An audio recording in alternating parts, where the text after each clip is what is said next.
Hello mga minahal kong kaibigan followers. Good evening. Sana nasa magandang kalagayan kayo.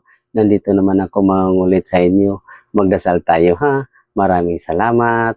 Sa ngalan sa Ama at sa Anak at sa Espiritu Santo. Amen.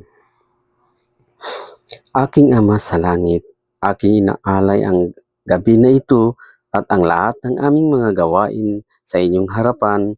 Naway kalugdan mo ang lahat ng aking gagawin at naway masunod ko ang inyong mga kautusan habang tinutupad ko ang aking mga ginagawa.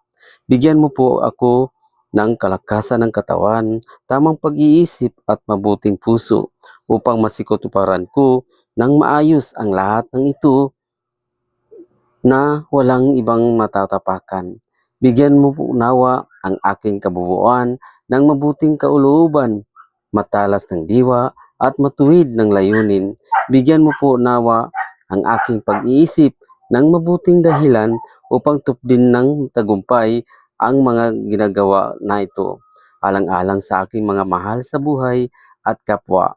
Maraming salamat po ang aking Ama na sa langit. Amin. Sa ngalan sa Ama at sa Anak at sa Espiritu Santo. Amin. Babay mga minahal kong kaibigan. Followers, good night. Salamat.